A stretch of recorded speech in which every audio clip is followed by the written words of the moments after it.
ओम शांति। दिनांक 16 नवंबर 2024। बाप दादा के साकार मधुर महावाक्य। मीठे बच्चे, बाप आए हैं तुम्हें रूहानी हुनर सिखलाने, जिस हुनर से तुम सूर्य चांद से भी पार शांति धाम में जाते हो। प्रश्न: साइंस घमंड और साइलेंस घमंड में कौन सा अंतर है? उत्तर: साइंस घमंडी चांद सितारों पर जाने के लिए कितना खर्चा करते हैं, शरीर का जोखिम उठाते हैं। उन्हें यह डर रहता है कि रॉकेट कहाँ फेल ना हो जाए। तुम बच्चे साइलेंस घमंड वाले बिगर कौड़ी खर्चा सूर्य चांद से भी पार मूल वतन में चले जाते हो। तुम्हें कोई डर नहीं, क्योंकि तुम शरीर को यहाँ ही छोड़कर जाते हो। ओम शांति। रूहानी बाप बैठ रूहानी बच्चों को समझाते हैं। बच्चे सुनते तो रहते हैं कि साइंसदान चांद पर जाने का प्रयत्न करते रहते हैं, लेकिन वे लोग तो सिर्फ चांद तक जाने की कोशिश करते हैं। कितना खर्चा करते हैं, बहुत डर रहता है ऊपर जाने में। अब तुम अपने ऊपर विचार करो, तुम कहाँ के रहने वाले हो? वह तो चंद्रमा की तरफ जाते हैं। तुम तो सूर्य चांद से भी पार जाते हो, एकदम मूल वतन में। वो लोग तो ऊपर जाते हैं तो उनको बहुत पैसे मिलते हैं। ऊपर में चक्र लगाकर आते तो उन्हों को लाखों सौगातें मिलती हैं। शरीर का जोखिम अर्थात रिस्क उठाकर जाते हैं। वह है साइंस घमंडी। तुम्हारे पास है साइलेंस का घमंड। तुम जानते हो, हम आत्मा अपने शांति धाम ब्रह्मांड में जाते हैं। आत्मा ही सब कुछ करती है। उन्हों की भी आत्मा शरीर के साथ ऊपर में जाती है। बड़ा खौफनाक है, डरते भी हैं। ऊपर से गिरे तो जान खत्म हो जाएगी। वह सब है जिस्मानी हुनर। तुमको बाप रूहानी हुनर अर्थात कला सिखलाते हैं। इस हुनर सीखने से तुमको कितनी बड़ी प्राइज मिलती है। 21 जन्मों की प्राइज मिलती है, नंबरवार पुरुषार्थ अनुसार। आजकल गवर्नमेंट लॉटरी भी निकालती है ना। यह बाप तुमको प्राइज देते हैं। और क्या सिखाते हैं? तुमको बिल्कुल ऊपर ले जाते हैं, जहां तुम्हारा घर है। अभी तुमको याद आता है ना कि हमारा घर कहाँ है और राजधानी जो गवाई वह कहाँ है। रावण ने छीन लिया। अब फिर से हम अपने असली घर भी जाते हैं और राजाई भी पाते हैं। मुक्ति धाम हमारा घर है, यह कोई को पता नहीं है। अब तुम बच्चों को सिखलाने के लिए देखो, बाप कहाँ से आते हैं, कितना दूर से आते हैं। आत्मा भी रॉकेट है। वह कोशिश करते हैं ऊपर जाकर देखें चंद्रमा में क्या है, स्टोर में क्या है। तुम बच्चे जानते हो, यह तो इस मांडवे की बत्तियां हैं। जैसे मांडवे में बिजलियां चलती हैं, म्यूजियम में भी तुम बत्तियों की लड़ियां लगाते हो ना। यह फिर है बेहद की दुनिया। इसमें यह सूर्य चांद सितारे रोशनी देने वाले हैं। मनुष्य फिर समझते हैं सूर्य चंद्रमा यह देवताएं हैं, परंतु यह देवता तो है नहीं। अभी तुम समझते हो बाप कैसे आकर हमको मनुष्य से देवता बनाते हैं। यह ज्ञान सूर्य, ज्ञान चंद्रमा और ज्ञान लकी सितारे हैं। ज्ञान से ही तुम बच्चों की सदगति हो रही है। तुम कितना दूर जाते हो, बाप ने ही घर जाने का रास्ता बताया। सिवाय बाप के कोई भी वापस अपने घर जा नहीं सकते। बाप जब आकर शिक्षा देते हैं तब तुम जानते हो। यह भी समझते हैं हम आत्मा पवित्र बनेंगे तब ही अपने घर जा सकेंगे। फिर या तो योग बल से या सजाओं के बल से पावन बनना है। बाप तो समझाते रहते हैं, जितना बाप को याद करेंगे उतना तुम पावन बनेंगे। याद नहीं करेंगे तो पतित ही रह जाएंगे। फिर बहुत सजा खानी पड़ेगी और पद भी भ्रष्ट हो जाएगा। बाप खुद बैठ तुमको समझाते हैं, तुम ऐसे ऐसे घर जा सकते हो। ब्रह्मांड क्या है, सूक्ष्म वतन क्या है, कुछ भी पता नहीं। स्टूडेंट पहले थोड़े ही कुछ जानते हैं। जब पढ़ना शुरू करते हैं तो फिर नॉलेज मिलती है।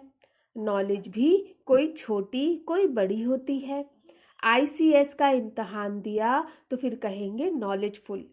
इससे ऊंच नॉलेज कुछ होती नहीं। अब तुम भी कितनी ऊंच नॉलेज सीखते हो। बाप तुमको पवित्र बनने की युक्ति बताते हैं कि बच्चों, माँ में कम याद करो तो तुम पतित से पावन बनेंगे। असल में तुम आत्माएं पावन थीं, ऊपर अपने घर में रहने वाली थीं। जब तुम सतयुग में जीवन मुक्ति में हो तो बाकी सब मुक्ति धाम में रहते हैं। मुक्ति और जीवन मुक्ति दोनों को हम शिवालय कह सकते हैं। मुक्ति में शिव बाबा भी रहते हैं, हम बच्चे अर्थात आत्माएं भी रहते हैं। यह है रूहानी हाईएस्ट नॉलेज। वह कहते हैं हम चांद के ऊपर जाकर रहेंगे। कितना माथा मारते हैं, बहादुरी दिखाते हैं, इतने मल्टी मिलियन माइल्स ऊपर जाते हैं, लेकिन उन्हों की आश पूर्ण नहीं होती है और तुम्हारी आश पूर्ण हो जाती है। उनका है झूठा जिस्मानी घमंड, तुम्हारा है रूहानी घमंड। वह माया की बहादुरी कितनी दिखाते हैं। मनुष्य कितनी तालियां बजाते हैं, बधाइयां देते हैं, मिलता भी बहुत है। करके 5-10 करोड़ मिलेंगे।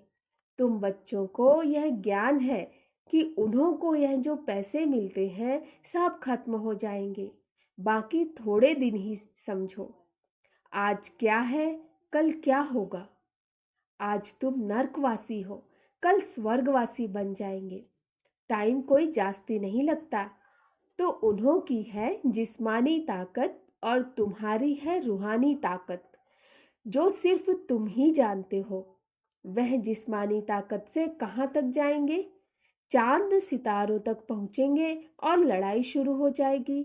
फिर वह सब खत्म हो जाएंगे। उन्हों का हुनर यहाँ तक ही खत्म हो जाएगा। वह है जिस्मानी हाईएस्ट हुनर, तुम्हारा है रूहानी हाईएस्ट हुनर। तुम शांति धाम में जाते हो, उसका नाम ही है स्वीट होम। वो लोग कितने ऊपर जाते हैं और तुम अपना हिसाब करो। तुम कितने माइल्स ऊपर में जाते हो। तुम कौन? आत्माएं।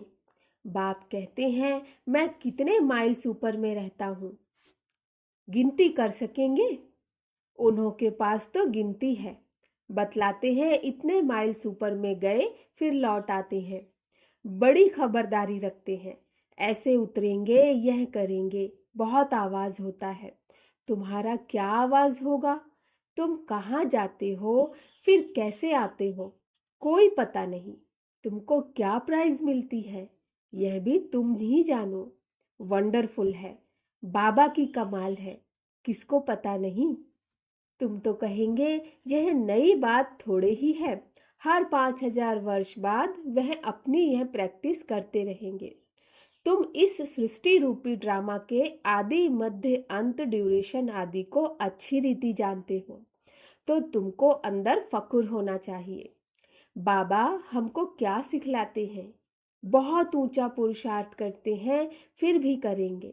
यह सब बातें और कोई नहीं जानते। बाप है गुप्त।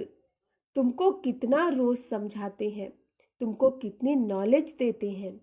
उन लोगों का जाना है हद का, तुम बेहद में जाते हो। वह चंद्रमा तक जाते हैं, अब वह तो बड़ी बड़ी बत्तियां हैं और तो कुछ है नहीं। उनको धरनी बहुत छोटी देखने में आती है। तो उन्हों की जिस्मानी नॉलेज और तुम्हारी नॉलेज में कितना फर्क है। तुम्हारी आत्मा कितनी छोटी है, परंतु रॉकेट बड़ा तीखा है। आत्माएं ऊपर में रहती हैं, फिर आती हैं पार्ट बजाने। वह भी सुप्रीम आत्मा है, परंतु उनकी पूजा कैसे हो? भक्ति भी जरूर होनी ही है। बाबा ने समझाया है, आधा कल्प है ज्ञान दिन, आधा कल्प है भक्ति रात। अभी संगम युग पर तुम ज्ञान लेते हो, सतयुग में तो ज्ञान होता नहीं, इसलिए इसको पुरुषोत्तम संगम युग कहा जाता है। सबको पुरुषोत्तम बनाते हैं। तुम्हारी आत्मा कितना दूर दूर जाती है। तुमको खुशी है ना? वह हुनर दिखाते हैं तो बहुत पैसे मिलते हैं। भल कितना भी मिले, परंतु तुम समझते हो वह कुछ भी साथ चलना नहीं है। अभी मरे कि मरे, सब खत्म हो जाने वाला है। अभी तुमको कितने वैल्यूएबल रत्न मिलते हैं, इनकी वैल्यू कोई गिनी नहीं जाती। लाख लाख रुपया एक एक वर्षंस का है, अर्थात महावाक्यों का। कितने समय से तुम सुनते ही आते हो। गीता में कितनी वैल्यूएबल नॉलेज है। यह एक ही गीता है जिसको मोस्ट वैल्यूएबल कहते हैं। सर्वशास्त्रमय शिरोमणि श्रीमद् भगवद गीता है। वो लोग भल पढ़ते रहते हैं, परंतु अर्थ थोड़े ही समझते हैं। गीता पढ़ने से क्या होगा? अब बाप कहते हैं, मुझे याद करो तो तुम पावन बनेंगे। भल वह गीता पढ़ते हैं, परंतु एक का भी बाप से योग नहीं। बाप को ही सर्वव्यापी कह देते हैं, पावन भी बन नहीं सकते। अब यह लक्ष्मी नारायण के चित्र तुम्हारे सामने हैं। इनको देवता कहा जाता है क्योंकि दैवी गुण है। तुम आत्माओं को पवित्र बन सबको अपने घर जाना है। नई दुनिया में तो इतने मनुष्य होते नहीं, बाकी सब आत्माओं को जाना पड़ेगा अपने घर। तुमको बाप भी वंडरफुल नॉलेज देते हैं, जिससे तुम मनुष्य से देवता बहुत ऊंच बनते हो। तो ऐसी पढ़ाई पर अटेंशन भी इतना चाहिए। यह भी समझते हैं जैसा जिसने कल्प पहले अटेंशन दिया है ऐसा देते रहेंगे। मालूम पड़ता रहता है। बाप सर्विस का समाचार सुनकर खुश भी होते हैं। बाप को कभी चिट्ठी ही नहीं लिखते हैं तो समझते हैं उनका बुद्धि योग कहाँ ठीक कर भीतर तरफ लग गया है। देह अभिमान आया हुआ है, बाप को भूल गए हैं। नहीं तो विचार करो, लव मैरिज होती है तो उनका कितना आपस में प्यार होता है। हाँ, कोई कोई के ख्याल बदल जाते हैं तो फिर स्त्री को भी मार डालते हैं। यह तुम्हारी है उनके साथ लव मैरिज। बाप आकर तुमको अपना परिचय देते हैं, तुम आप ही परिचय नहीं पाते हो, बाप को आना पड़ता है। बाप आएगा तब जबकि दुनिया पुरानी होगी। पुरानी को नई बनाने जरूर संगम पर ही आएंगे। बाप की ड्यूटी है नई दुनिया स्थापन करने की। तुमको स्वर्ग का मालिक बना देते हैं तो ऐसे बाप के साथ कितना लव होना चाहिए। फिर क्यों कहते कि बाबा हम भूल जाते हैं। कितना ऊंचते ऊंच बाप है, इनसे ऊंचा कोई होता ही नहीं। मनुष्य मुक्ति के लिए कितना माथा मारते उपाय करते हैं, कितनी झूठ ठगी चल रही है। महर्षि आदि का कितना नाम है। गवर्नमेंट 10-20 एकड़ जमीन दे देती है। ऐसे नहीं कि गवर्नमेंट कोई इरिलीजियस है। उनमें कोई मिनिस्टर रिलीजियस है, कोई अनरिलीजियस है।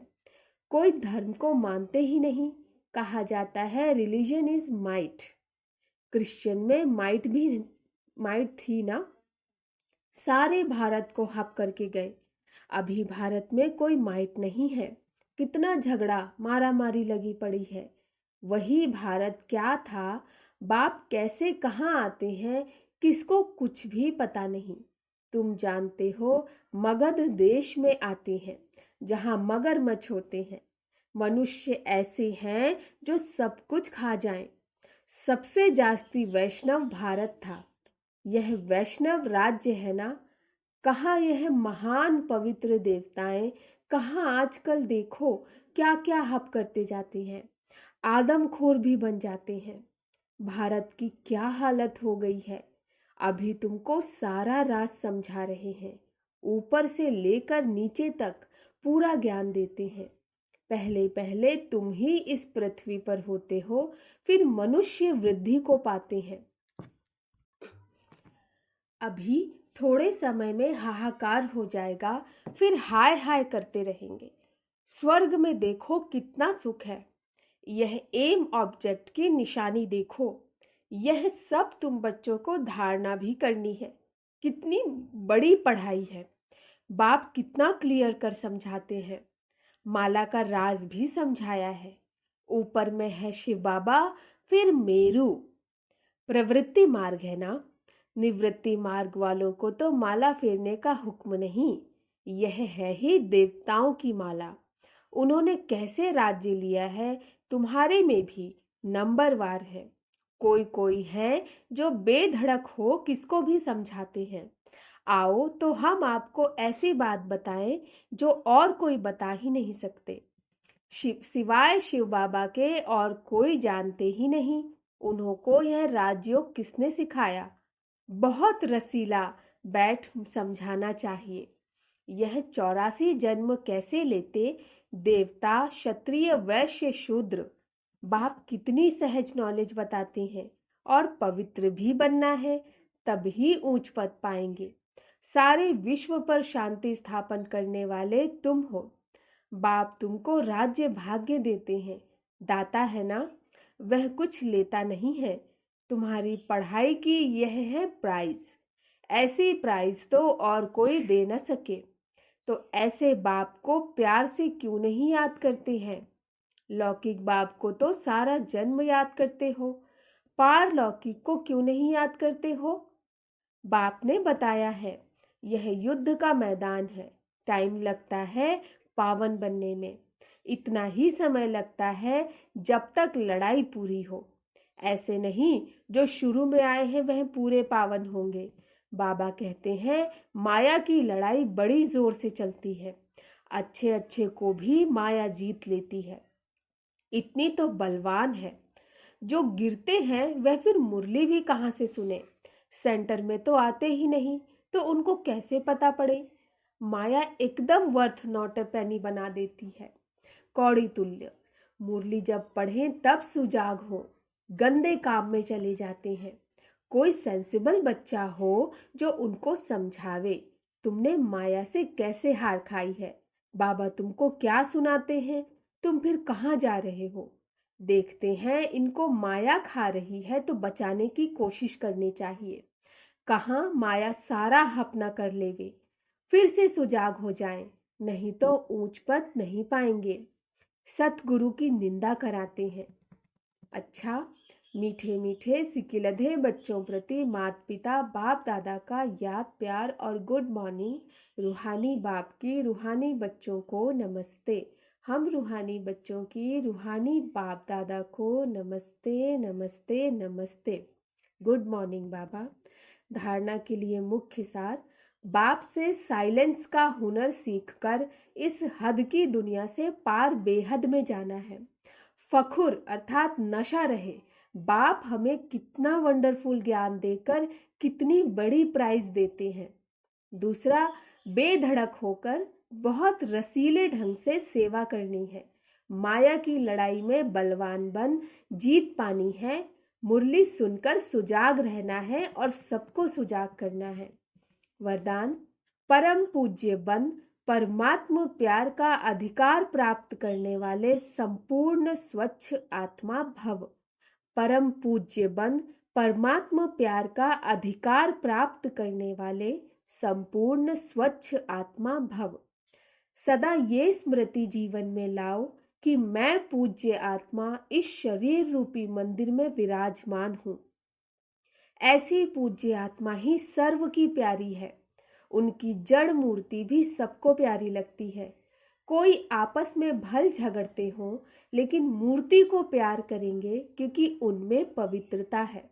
तो अपने आप से पूछो, मन बुद्धि संपूर्ण स्वच्छ बनी है? जरा भी अस्वच्छता मिक्स तो नहीं है? जो ऐसी संपूर्ण स्वच्छ है वही परमात्म प्यार के अधिकारी है। स्लोगन, ज्ञान के खजाने को स्वयं में धारण कर हर समय हर कर्म समझ से करने वाले ही ज्ञानी तू आत्मा है। ज्ञान के खजाने को स्वयं में धारण कर हर समय हर कर्म समझ से करने वाले ही ज्ञानी तू आत्मा है। अच्छा, ओम शांति।